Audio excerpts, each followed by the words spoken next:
Namaste and welcome everyone. This is RoshaniShenazz and you are with us on our 20th episode of Wellbeing Wisdom series.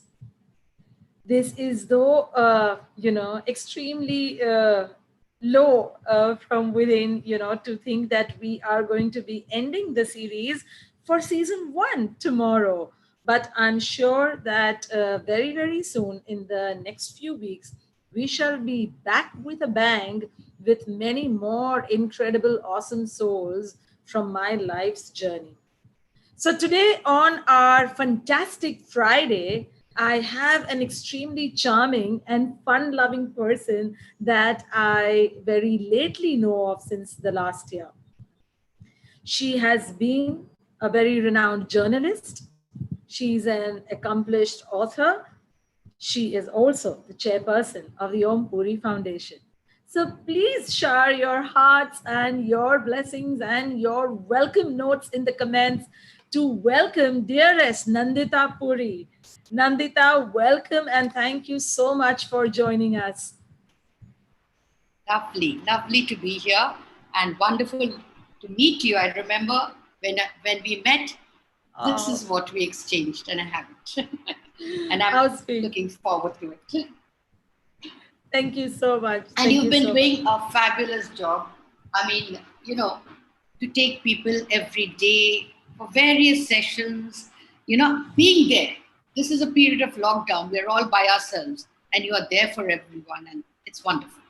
Thank you so much. And I'm thankful to all of you, each of you who've shared your valuable time to, come out of your family time rather and be with us for this special 1 hour. Thank you so much, Nandita. So without much ado, let's all dive in for our Fantastic Friday session. So we'll have this little blend of the fun elements that Nandita has to share with us. And there would be some sort of serious questions as well. But I always feel that, Nandita, that, in the seriousness of life, humor and lightness is very, very important. You are absolutely right. I think it is very, very important. That's the only way you can survive. That's the only way you can pull through. I mean, life has a series of ups and downs. It takes us time to figure that out, that, if there are ups, there are going to be downs and vice versa. So everything and this too shall pass. But we have to, as we enjoy the ups, we don't think of, oh, we are having a good time and when is it going to end? We don't want it to end. So similarly, when we are having a bad time, yes, we do want it to end, but we have to now get into it and deal with it so that your mind is so busy dealing with it that you don't have time to worry whether it's bad or good or whatever. And then you realize you've just, sailed through it. True. Absolutely. So asking on this first thing, I would like you to share with us how important for you has been this fun element of really loving what you do, because I truly feel that is very, very important. This entire thing, do what you love. I feel, yes, that can reach at a certain stage, but firstly, we must love whatever we do, and then only we can graduate over there. So please share with us some insights on that, Nandita.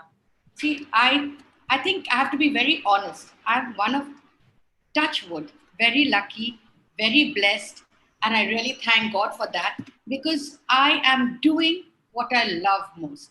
Since childhood, I loved writing, I loved reading. I used to read books and I used to think, oh my God, one day I should be able to write such books, And for me, it was just writing, even whether it was a school essay, whether it was, a piece for my newspaper, a column, a reporting, whatever. Even someone told me to edit their, I've been a manuscript editor.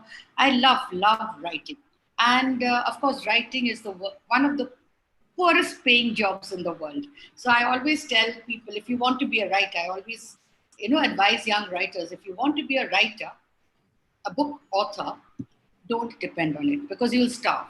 So find other, a backup position, like either you become a manuscript editor or a journalist or a copywriter, whatever, so that at least your Survival is hope. going on. Yeah, your survival is going on. You can survive. You don't get disheartened. You don't say, okay, I'm starving and I'm not going to write.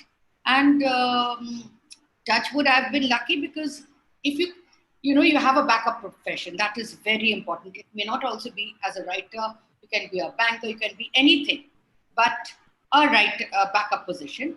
And then when you make it as a writer, then it's fine. And otherwise, you marry a rich spouse like I did, you know. So I always tell, I said that's the second option. But then, of course, that's just a joke. And even I'm sure. my husband always, he wanted to be an actor. But then he realized that being an actor and being a director are the two most difficult things in the in in the film, in the film field.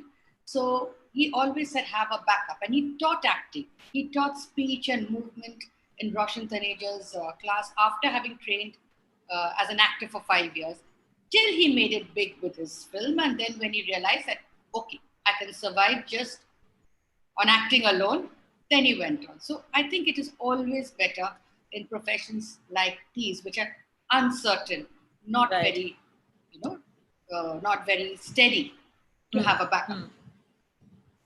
True. That's And such great. I've been very lucky. Touch wood. I've always wanted to. There were two things I wanted to be: a writer or a painter. And as the years went by, I realized that painting requires a lot more patience. Probably I lacked patience, when I was young. So therefore, I wanted something which was much more easier, quicker. And I think I went into journalism. I loved it. My at least 15, 20 years of journalism, I enjoyed it. And then, of course, I've moved on to writing. And that's what I always wanted to do. I think every journalist somewhere wants to be a writer, you know. So it's been a very lucky and a very happy and a very sincere progression, also because I enjoyed it. And I always thank God that, thank God you made me, continue my passion as my profession instead of, having to do some other work. And Hmm. True, true. There was this, beautiful thing that had come up once way back, just before my book, while my book was happening, that just what you said right now, that every writer's, every journalist wants to be a writer. So there was this lovely thing because I was writing on Facebook as guided. I was much in the closet at that time because, I still wanted to make my films and so on. And if people would know I get messages or things like that, that would ruin the life of my making a film career. And people would think I've gone yeah, bonkers. yeah, So I had not spoken out. I was not telling anybody at that time. So with great funny humorous moments that happened when I was asked to start a Facebook page. I did not for a long time. So this thing that came up, which you said, that actually every journalist or everybody who is speaking out or sharing their things is a writer, absolutely. but they aspire to be an author because much in writing, you could be writing what you have to write, but when you are an author, you write what you What you want to want to write. write. Exactly, And that's exactly. the transition, and that's the Yeah, beautiful journey yes. that the writer takes over. And that was so awesome for me. Like, I still get goosebumps when that entire thing came up, and deciphering the two aspects of it. Right. It was a very beautiful feeling, and you just brought back that feeling right now when you spoke about every Yeah. journalist wanting to Yeah, be I a. remember when I was a journalist and a reporter, and I would be given, okay, do this copy in 300 words. And I said, what do I do? I mean, what do I write? No, no, no, no. You put all the news, everything in 300 words. Then it went to 500. Then I had, even in my columns, I had the freedom, luckily, to write. But even then, somebody would, the editor would say, okay, this is the brief here. Now don't go beyond it, okay? But as a writer, you have a lot more freedom. I do agree, especially as a writer of fiction, Right, you know. right. And I've written both fiction and non-fiction. So you have more freedom in, I think, either, and it's wonderful. True, true, very And I true. always thank God that I'm doing something I'm enjoying. It's Yes. not it's not a chore for me. It's not a job, you know. Well, So well, this is a very very big blessing when our absolutely, passion becomes our life, when our life and passion becomes our survival, Right. pathway, and our life purpose is involved with it. It's just like, sone pe suhaga, as we say, and the Absolutely. icing keeps multiplying. So God tell bless. me something, Nandita. Yeah. Right now, there is so much happening, and media always has a very, very strong role play, because I feel, and not just media as in the news, but our visual medium like our films and so on. And more so ever, after my transition, I realized the larger responsibility, of Absolutely. it, because we are impacted, as we say, that children don't listen to your words, children see your actions. So we Absolutely. are wired to be more visual than verbose, kind of a thing. Absolutely. So, with all the fake news, false news, carelessness, negligence, in spreading words, what is it that you feel should be the intrinsic values of a journalist and as a common citizen of how we should, make media and use media as a strength, use technology as a strength? We are very blessed to have technology at our fingertips. 3 months of lockdown worldwide, and we are not bored. You are having beautiful sessions. We are there all the time. If it hadn't been for technology, we would have. But at the same time, we are misusing technology. The last 10 years, I felt that 10, 15 years, in my time, we had yellow journalism. It's not that we did not have. But in the last 10, 15 years, what I noticed is a lot of paid journalism. And that is a very sad thing. You can do good or bad journalism. So you'll be branded. You're a good journalist, you're a responsible journalist, or you're not a responsible journalist.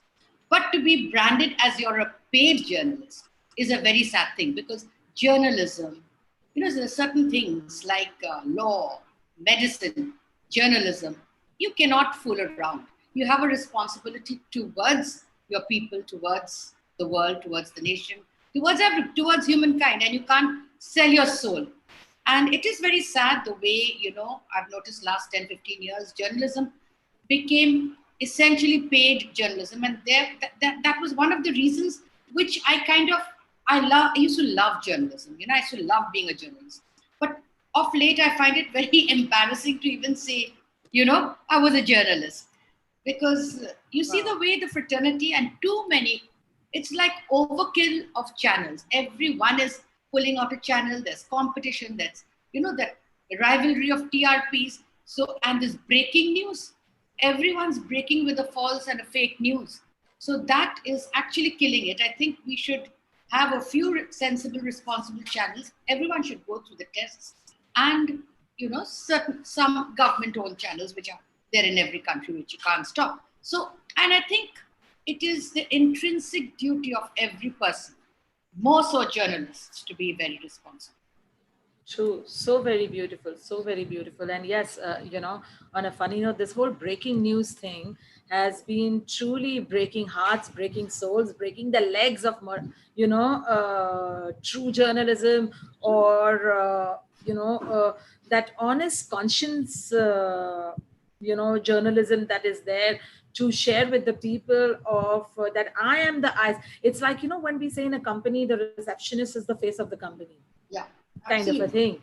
So I feel that if we realize the responsibility as media, that we are the eyes and ears for the billion of our population who is sitting at home and who is not there on the front line to know all of this, and it is my duty to give it, Absolutely.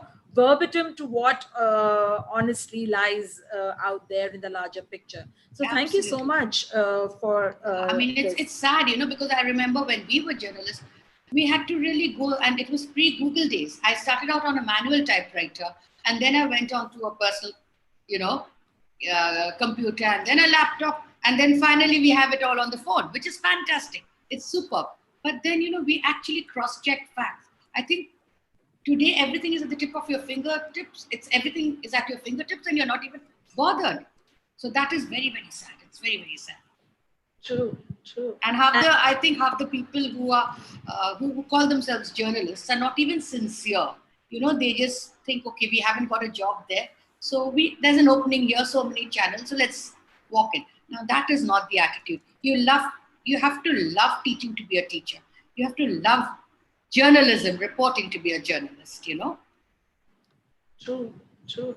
And also, I think as a common man, do share your responsibility about these, at the tip of a finger we forward these fake news and false news and all that is, in the Mm. WhatsApp university, whatever comes, we are eager, Yeah, somebody is died, we get a medal possibly to tell somebody that, oh, this person is died, and yeah. pay the obituary. So where does it end? Like, where can we draw a line as a common man to really put it into discretion, that I need to verify this before sending it out to 500 people because of the impact that it may have?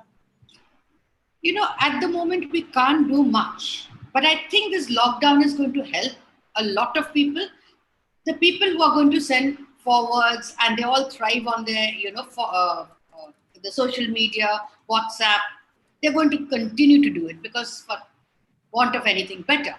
But at least, with so much of fake news and overkill, I think there is a certain percentage who's going to move out of it. And if they have not already moved out of it, so hopefully it will, come down. But let's see. And, these TikToks and crazy stuff. It's Yeah, entertaining once in a while, but not all the time when you're, sending yeah, out fake news and yeah. scaring people. Yes, yes. TikTok, though, I'm not on the platform, but I do see a couple of our, my friends in Yeah, our industry with some funny things. And sometimes I feel it's great. Like, I love mindless comedies. I've yeah. been I a love them part too. as well.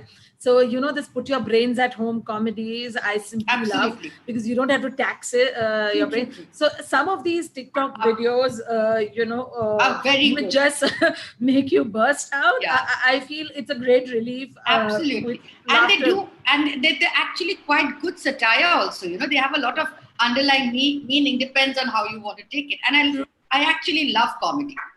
I think one true. of the things one is surviving in this pandemic is comedy.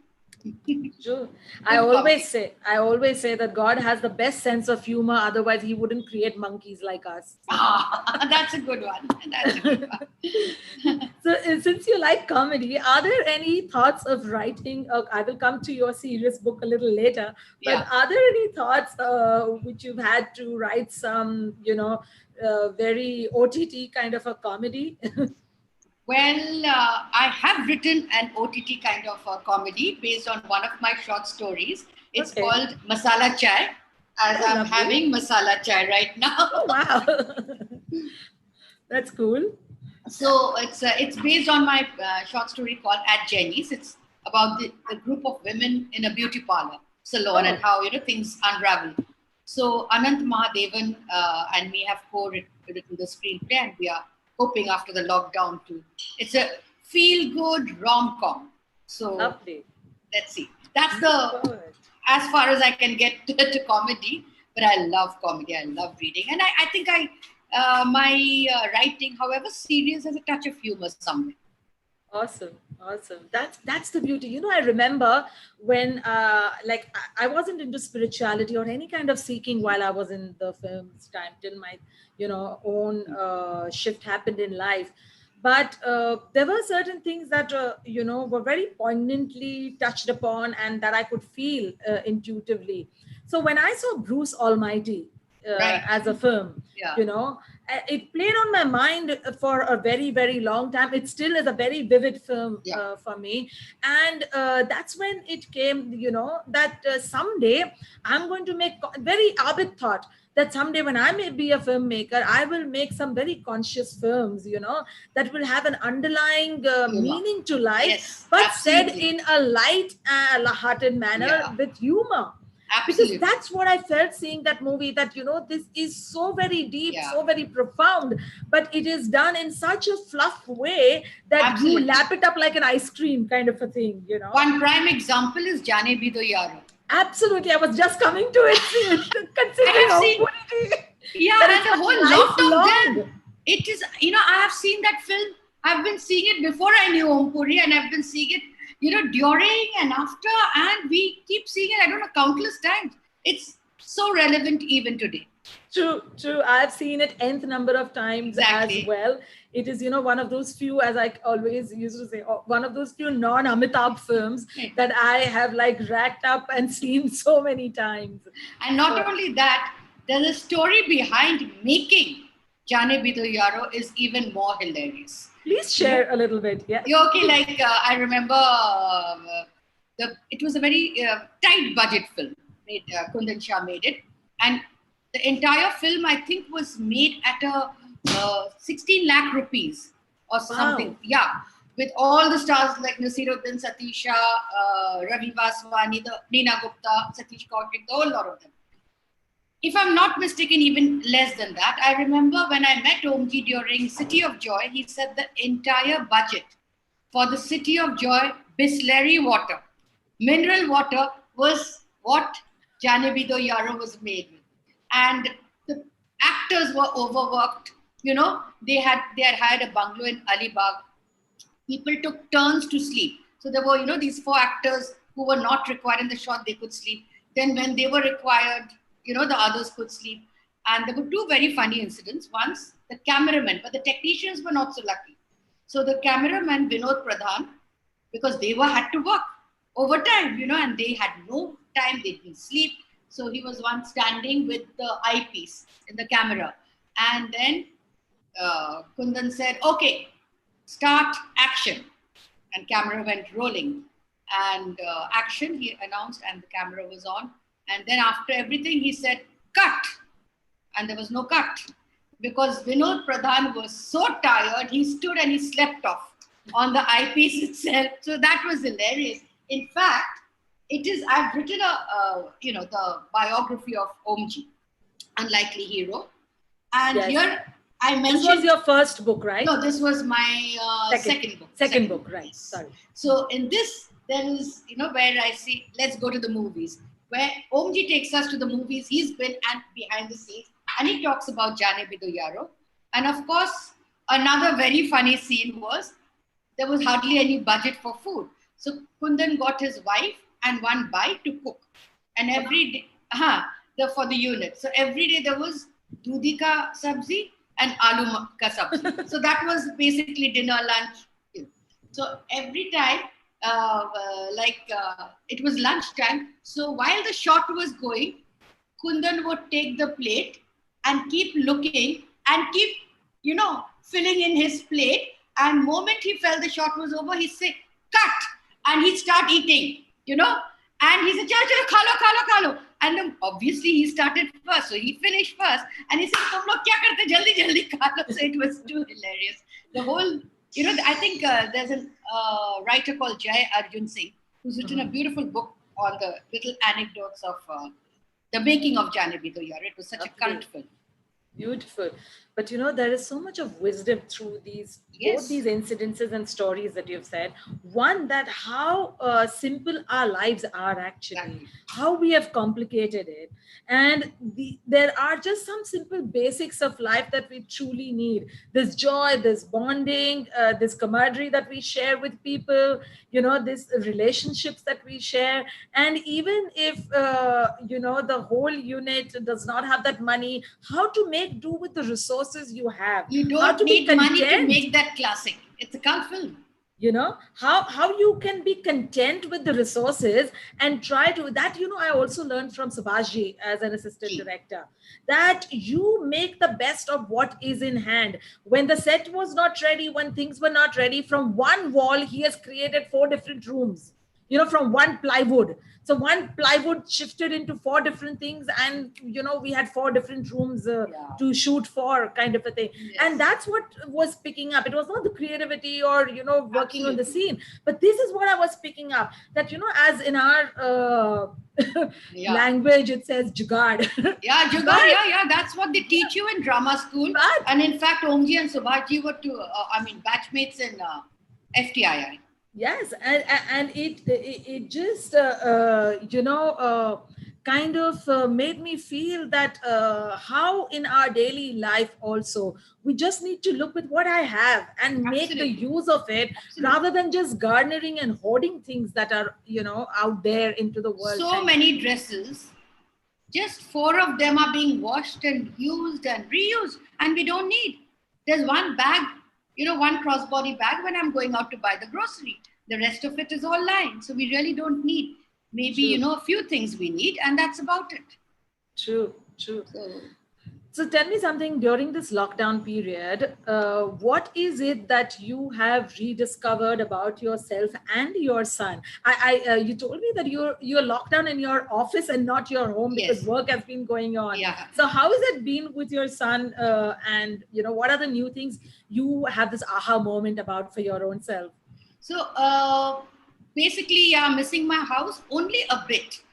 I'm missing the terrace, so that in the lockdown we could have sat out on the terrace, looked out, at the sea and things like that. But I'm very happy here, and we've got a basic whatever we need, and we are fine, and nothing to crib about. And I'm learning new recipes.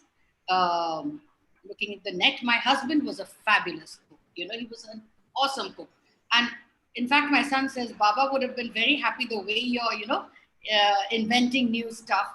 And I watch a comedy, I watch a bit of, Crime Patrol, I play Candy Crush. But what I really, really discovered, and I have to say this, I've learned to wash my hair. Wow. For 20 years, I never shampooed my hair by myself. Thrice a week, 4 times a week, I went to the parlor to have my shampoo. So when lockdown happened, the owner of the parlor first called me and said, Nandita, you'll manage, na? I said, I have to manage. And for a week, 10 days, I didn't wash my hair. And all my school group friends started saying, okay, first do this. I said, I know exactly the process of washing the hair, but I cannot wash my hair, But finally, I broke the taboo. The first day, it was terrible. And today I had a hair wash also. It's not so bad. I think I've improved 30-40%, but I'm still waiting for the parlor to open because I want to go back.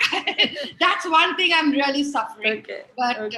yes, I remember, Omji, when we used to go to London, which the hotel we stayed in, St. James's Court, it fortunately had a salon in the same, this thing, building. And we were very happy. So once he was going to Berlin for the shooting of Dawn 2. And it was freezing in November, end of November. Berlin was freezing. And he was, rushing towards in the evening. And Ishan and me were supposed to come 2 days later, join him. And so Farhan and Baman Irani, they were kind of, they say, Momji, where are you going? In this thing, so I'm looking for a salon. They say, Arey, unit ka to hairdresser hai na? You go and have a haircut. He's saying, no, I'm not looking for myself. Nandita's coming 2 days later. If I don't find a salon, I will have to sit and wash her hair. So, that was the situation. I could not wash. It was a block. Yes, I've overcome that to a point. And I'm happy I did that because if in future, if there's an emergency, we never realized that we would ever come to this situation. I can wash my hair. True. This this is something big and not small, because I remember last year my wonderful student, I don't know if she's seeing this right now, but I have one sweet student of mine who was doing sessions with me, and right on our second last session, when we were talking about the running mentoring sessions and what are the breakthroughs and stuff like that. That was the first ever time, and you are the second one who I've heard this from. Yeah. That was the first time that I heard her saying that the biggest thing that I have gained out of this is that I'm doing my own work. I said, okay, then that's great, good doing. But no, it's not doing my own work. It is the own work is more so ever about washing my own hair, which all my life I've never been able to do. Exactly. And that was astounding for me, and how it is so very integral and important for us to realize that there is nothing big or small. Exactly. For everyone, what we go through individually is big. Absolutely. My friends couldn't believe why I was creating such a big issue. I mean, they would say, see, I've been cleaning my house, I've been cleaning everything. I don't mind that. I've been doing the other work and I'm quite happy with that. And they're saying, yeah, we are doing everything. Big deal. Yeah, wash your hair. So I said, I've never washed my hair. For me, it was a huge block. I actually had to call up the salon owner and I told her, I said, no, it's not, I want you to open soon. But yes, I have washed my hair. And another thing is, well, I've learned to cook because I remember the time when we got married, and the first time, and Omji was a fabulous cook. All my friends, he made the world's best parathas. Okay, so all my friends love to have parathas made by him. So I remember once we got married, and he said, "Okay, I'm getting some nice Chinese this thing. I'm on my way. I'm bringing the two Chinese dishes. You make the rice. You boil the rice." I said, "Okay, fine." And I looked into the kitchen. I had no idea where things were kept, and I saw there was this jar of brown rice, and I kept pouring and boiling, and I kept pouring, and it kept shrinking. And I said, "What is happening?" So by the time I poured, I think must be the whole kilo of that rice, and nothing much happened to it. And Omji came and said, "What have you done?" I said, "It's a weird rice. You have funny brown rice because the more I'm boiling, it's going down." He looked at me saying, "Are you crazy? That's not brown rice, that's dalia. And you've taken my 3 months of dalia into that." So I was that bad. And now I think, I miss him though. I mean, I'm cooking well, decently. That's so sweet. That's so sweet. Nandita, these things for people, again, people must be thinking, oh, these are small, trivial. No. And it takes great lot of courage and honesty to shed these inhibitions and talk about it. So thank you so much for this share. Yeah, because I want to tell everybody it's no big deal. People are going through this whole thing of, I have done this and I'm doing this and posting, which is fantastic. You're a great cook, you do it. You're great with webinars, you do it. But you don't feel like doing anything, you don't have to prove to anybody anything. Just prove to yourself, you'll be happy, and that is important. Beautiful. So very important. So very important. So, since you and your son are together, I would like to ask you that right now we are forced living with each other 24/7. We've not lived under a roof. And though we've all been together, we've had our spaces to go to office, go to school, go to college. Absolutely. So, what is it that you would like to share of how you are dealing with your son in doing things at home? Or is there some other modus operandi and coping strategy that mother son duo is would like to throw light upon? Well, I'll say, I know, I'm talking of generally when women who are used to their husbands going up, an average family, for a certain amount, and they get their space, they get their privacy to do a lot of things. I do empathize with those women that, they are they're having a difficult time, to pamper. Touch wood, yes, my son is around, and I really am very happy that he's around. But to be very honest, we are not together all the time. So he gets up, goes to sleep late. I don't even know, sometimes 3 o'clock, 4 o'clock, whatever time. Then he gets up at around 12:30 because there's no college. And then, of course, he's very happy because his exams got postponed. So he's got that extra time to study. And then he comes, he gives me a warm hug, and then he disappears, And then I say, "You want to have," I've realized, stop asking him if he wants to have breakfast. He goes and, has his tea and whatever. So I cook a meal or whatever, and then I look forward to lunchtime and dinner time. Because that is the time he comes and we are together, we put on TV for a little bit and, share. So it's okay. It's perfectly okay. I don't probably see him through the day as much. I've pulled out a whole lot of board games, in fact, Scrabble, which in normal times we played a lot. But now I said, "Ishan, can we play?" "Oh, really?" And with Craig, I think in this entire 2.5 months, twice we played Ludo, and very reluctantly. But that is perfectly fine. We've not played Scrabble. I think once we played Scrabble, and that's about it. One is not, he's on his own, he's watching his films, he's doing his Google classes, and I think it's very important each of us have our space. And sometimes when I see he comes into the living room from his room, and he's studying. If I'm watching TV, I quickly switch the TV off so that he has that space to study. So these are the little adjustments one has to make, and I think it's fine. I don't think one should feel that family timing, bonding, and all that. Family is there. That's the whole idea of the bonding. You are happy. You feel great that your family is safe with you. But you don't have to sit on their head, or they don't have to sit on your head 24/7.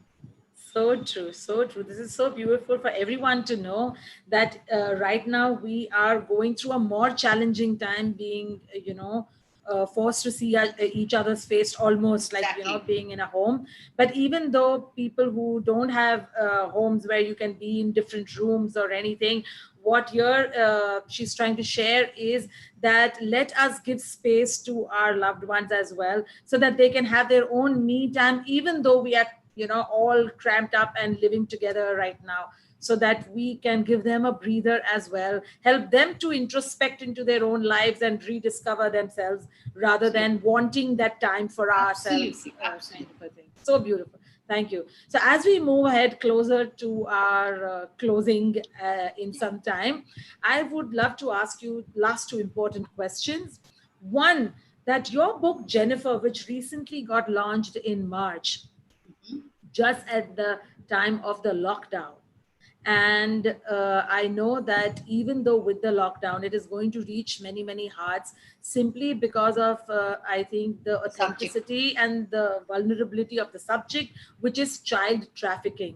So, share us a little bit on what inspired you to write Jennifer. So this is Jennifer.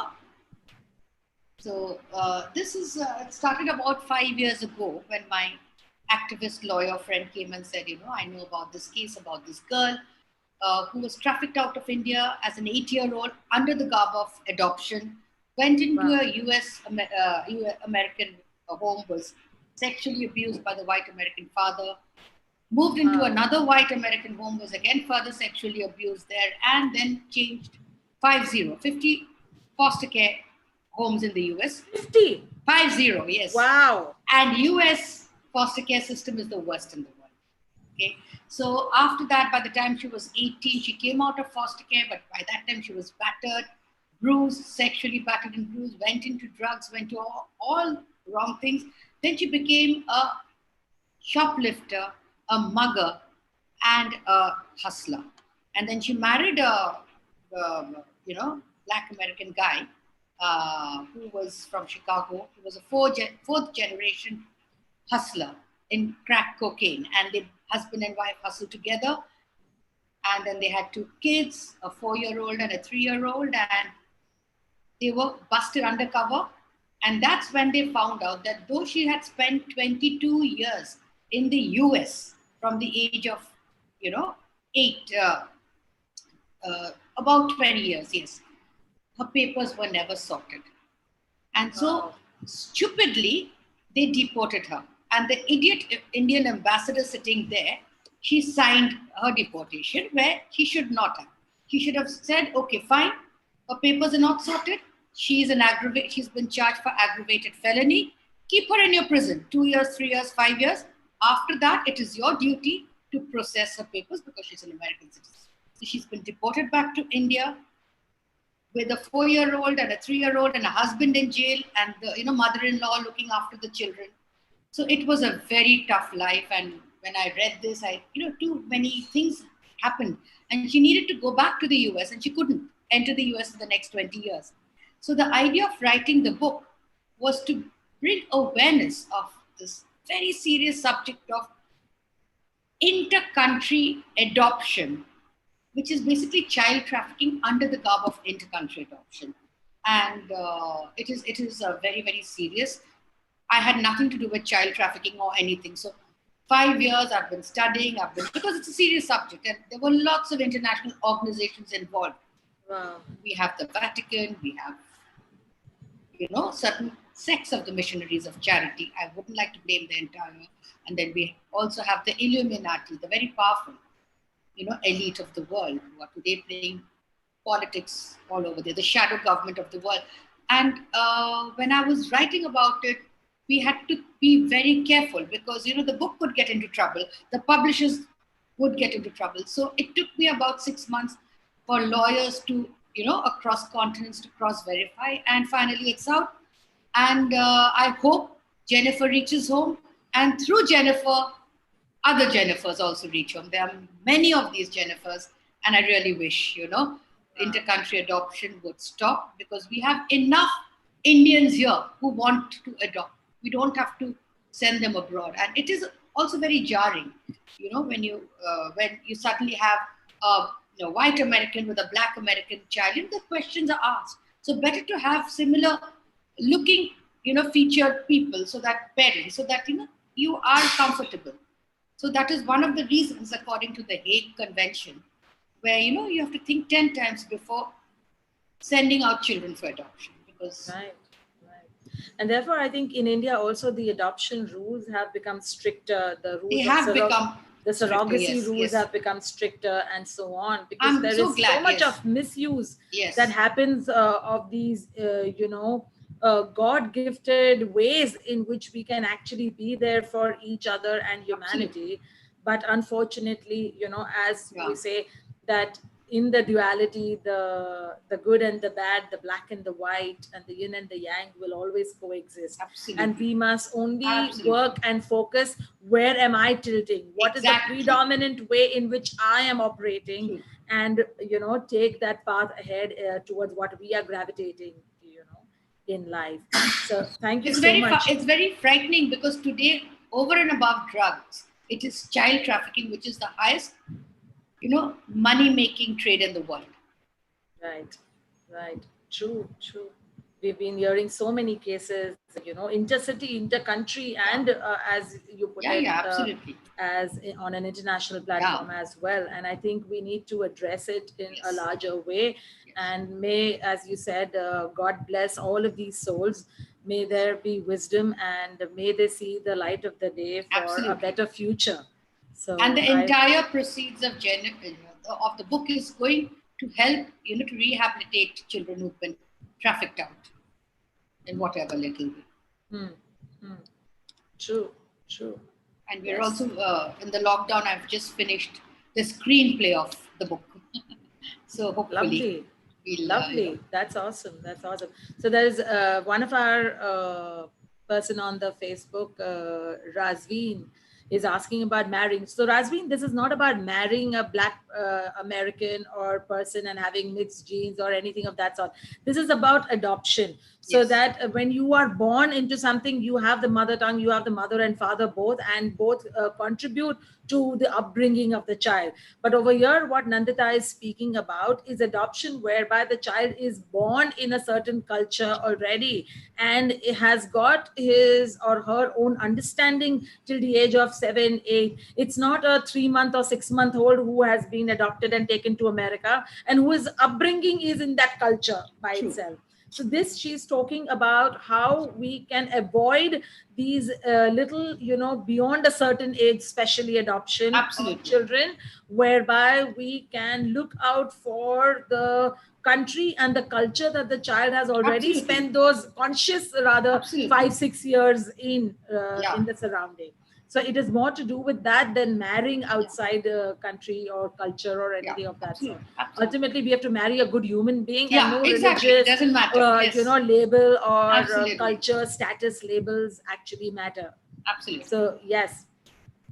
Okay, so moving to our last question, Nandita, you are the chairperson of the Om Puri Foundation. Gee. So, what are the key pillar areas in which the foundation does service to society? See, the Om Puri Foundation was established in 2017 at the Cannes Film Festival at the British BFI Pavilion, the British Film Institute Pavilion. This was because Omji was kind of an honorary British citizen. He's the only Indian actor with an OBE, the Order of the British Empire. So now we established this foundation soon after he passed away so suddenly. And we thought through the foundation we could carry his legacy of 350, a huge body of work, and his philosophy ahead. So we've taken his films all over the world. We are trying to take them to festivals all over. And more than that, his philosophy, to help out, because he came from a very, very, very deprived, financially deprived background. And it was the goodness and the kindness of friends who actually made him, saw him through his education at the FTI, the Film and Television Institute, and the NSD. So we've instituted two scholarships, one the Om Puri Scholar at the FTI, and the Om Puri Fellowship for an NSD student, his alma maters. That apart, we started with the Om Puri Kisan Scholarship because he felt the farmers were the backbone of the country and we should help their children. And we have done it through Maharashtra and various other parts of this thing. But and the Om Puri Karigar, that is the weavers, the artisans scholarship, whereby children of weavers or craftsmen are also given scholarship to pursue the education. But in this pandemic, when we were sitting at home, very comfortable, very lucky, I suddenly thought that, there are people who are daily wagers, craftsmen, farmers. And I suddenly thought, let's try reaching out. So, our dear friend Anaida, who has worked a lot with Dabbawalas. So I called up Anaida and I said, I would like to help in whatever little way I can the Dabbawalas of Bombay. And they have been serving the city for the last, over 100 years and nobody thought of them. So I started out with 50 and then 200. What I did was I said, give me. And she connected me to the organization. They gave me the personal bank details of 200 Dabbawalas, where the foundation tried and put in money for ration into their accounts directly. And then we went on to with the farmers of Maharashtra and then the artisans, the craftsmen through Dastakar and other organizations, Cotton Rack, who have been painstakingly getting us, building a database of all the personal, because my idea is not to give it to any NGO. Because it has, if I want to give 100 rupees, that 100 rupees should go directly to the farmer and not be cut at 40%, 50%, 60%, and then the 30% is distributed. No.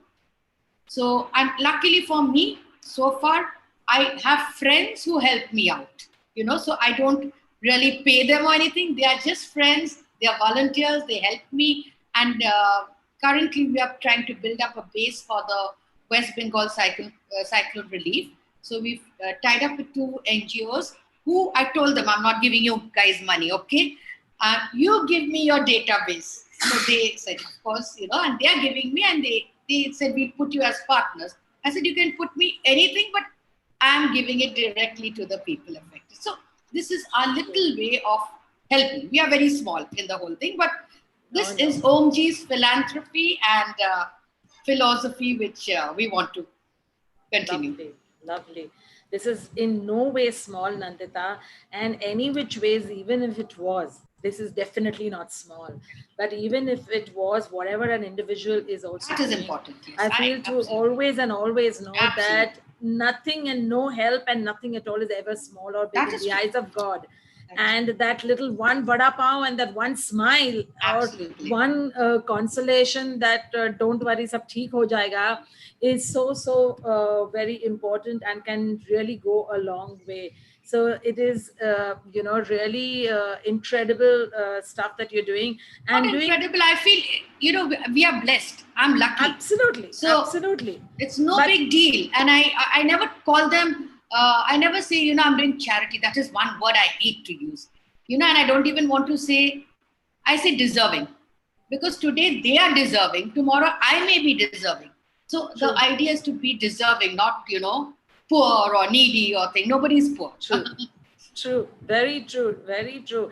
And this just, it's such a beautiful soul connector, Nandita, because we've never spoken on these things at length ever. Yeah. And yet I would, like to conjoin things out here, because that's exactly the pace and the philosophy of our little NGO. We have, possibly done just a speck of things compared to what you've been doing. Nothing. We're all in. But the aspect is that I always believe that, as the other Mohini also said, that just stretch out your arms, and at arm's length, whoever is there, you are meant to be graced to help that person. And that's good enough kind of thing, Like so Omji used to say one thing, it's a very common Punjabi saying, Neki kar kuein mein dal. Do good and put it in the well. Don't think about it. And if ever, someone asked him for a loan and he realized that that person couldn't pay back and is not going to pay back, he's just saying, okay, give me loan, please. So he said, listen, I'm giving you this. Don't pay me back. But when you can, give it to somebody else. Let the chain go, How sweet. That was the thing. And that was the simple idea behind this. How lovely. What a lovely thought. Give it forward. True, true, beautiful. Such a soulful thought. Thank you. Thank you for sharing. So now we move towards our super ending for the session. Right. So every day, Nandita, we are giving towards the end an angel soul guidance message to our lovely people out there who are watching the live stream. So I ask the guests to think of a number between 1 to 365 from the book that you already showed in the beginning, Angels Yes. Speak. And then I read out the message of that day number. So today, since you are having the book with yourself, I would love you to flip over and just intend that what is the message to go out into the universe today, Okay. and then open it and intuitively feel right or left page depending on what you've opened up, and then tell me the day number. If you would like to read out the message, You please read read it out. out. Day 185. Day 185. Beautiful. Okay, let's see.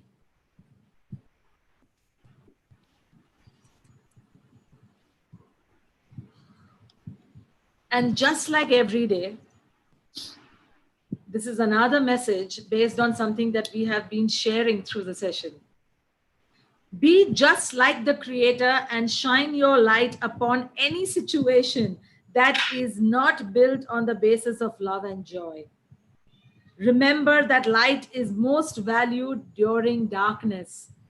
Do not worry and let your light shine upon any such seeming darkness in your life or another's. Shield yourself from all that is unloving. Release all that is unloving, lower, or toxic from within and around you. Shine your inner light in all situations and upon all people in life. How beautiful. Lovely. And you have been shining. Om Puri ji has been shining Yeah. that light through his big and small ways. And that is the, the astounding part of this luminance that lies within each of us. That whatever watts ka bulb is there, but bulb is there inside. Yeah. And we just need to switch it on. Switch it on. Yes. You know, Absolutely. beautiful, beautiful. And this is another point, very important, that we often find that अरे सिर्फ काम होता है तब लोग मुझे सोचते हैं या मेरे बारे में they think about me. But I've kept on saying this, and this beautifully brings back that thing, that it is important to be that tiny dot of matchstick in somebody's darkness than be that candle among 20 candles on a birthday Exactly. cake. Absolutely. I completely agree with you. Beautiful. And we have to meet after lockdown. Absolutely, absolutely. So now we go on towards the last part of our session, which is the powerful chanting that we do, Nandita, every day. It is the collective chanting that we ask all our lovely audience out there to do it as well at their end, whereby we focus to intend all these collective vibrations to move into the world for love, healing, wisdom, protection, and shielding for all of humanity and creation during these times and thereafter as well. So, everyone, I'm putting on the music. Today, we'll be doing this beautiful chant for the mother energy. This mantra is dedicated to bow down to the primal Shakti, the creative power of the Kundalini Shakti, and the all encompassing powerful Mother Shakti through which the divine creates all of us. It is a mantra to emerge stronger, courageous, and with a higher consciousness so that we allow ourselves to awaken that mother energy, that mother Shakti, the Mahashakti within us, and align ourselves so that it clears the path ahead of us and we are able to release all the blockages and the negating factors that may hinder our spiritual and earthly growth. So the chant goes as, it's a longer chant. Adi Shakti, Adi Shakti, Adi Shakti, Namo Namo. Sarab Shakti, Sarab Shakti, Sarab Shakti, Namo Namo. Pritham Bhagvati, Pritham Bhagvati, Pritham Bhagvati, Namo Namo.